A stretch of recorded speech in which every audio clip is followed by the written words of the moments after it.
ప్రభువును లోకరక్షకుడైన యేసుక్రీస్తు నామమున మీ అందరికీ నా యొక్క ప్రత్యేక వందనములు.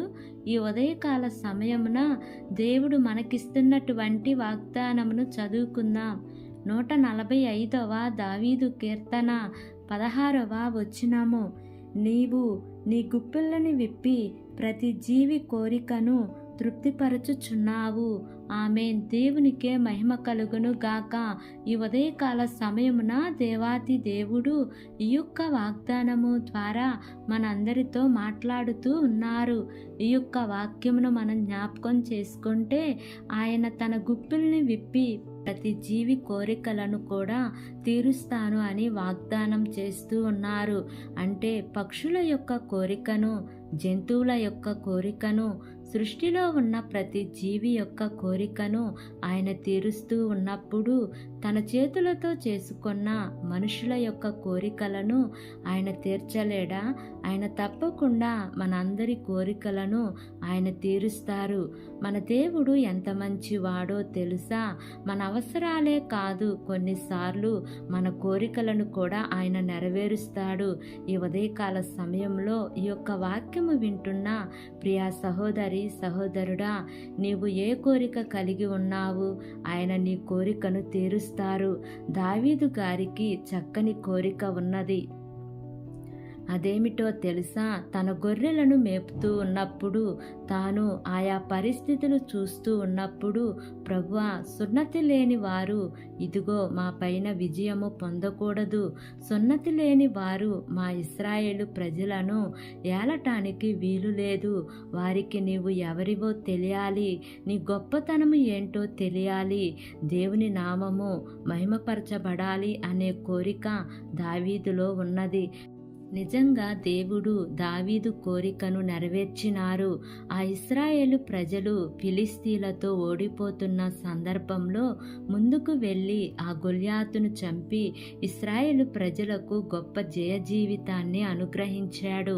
మనకు ఏ కోరిక అయినా, ఏ అవసరత అయినా ప్రభువునొద్ద నుండే రావాలి. ప్రభువే తీర్చాలి. ప్రభు తీర్చితే, ప్రభువు ఇస్తే అది చాలా అద్భుతంగా ఉంటుంది, చాలా ఆశీర్వాదకరంగా ఉంటుంది. ఈ ఉదయకాల సమయంలో ఈ యొక్క వాక్యము వింటున్న ప్రియా సహోదరి సహోదరుడా, నీవు ప్రభుకి నీ కోరిక ఏంటో చెప్పు. ప్రభుకి నీ ప్రార్థన అవసరత ఏంటో చెప్పు. అప్పుడు దేవుడు నీ ప్రార్థన ఆలకించి నీ కోరికను దేవుడు నెరవేరుస్తారు. నీ యొక్క కోరికను దేవుడు తీరుస్తారు. కాబట్టి ఈ వాగ్దానంను నమ్మి ఈ వాగ్దానం ప్రకారంగా జీవిద్దాం. దేవుడి వాగ్దానము మనందరి జీవితములలో నెరవేర్చబడును గాక. ఆమేన్. ప్రార్థన చేసుకుందాం. ప్రేమ కలిగిన యేసయ్య, కృప కలిగిన దేవా, నీకు వందనాలు తండ్రి. నీకు స్తోత్రములు ప్రభువా. ఇంతవరకు నీ కృపలో మమ్మల్ని కాచి కాపాడిన విధానాన్ని బట్టి నీకు వందనాలు తండ్రి.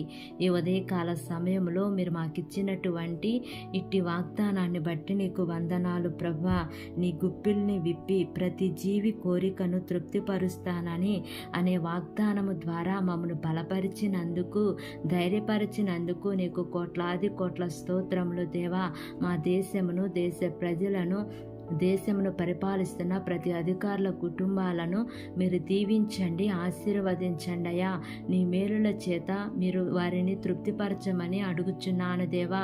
ఏ కుటుంబంలో శాంతి, సమాధానము, నెమ్మది లేక జీవిస్తున్నారో తండ్రి, అట్టి కుటుంబాలలో నీ యొక్క శాంతిని, సమాధానమును, నెమ్మదిని మీరు వారికి అనుగ్రహించమని అడుగుచున్నాను దేవా.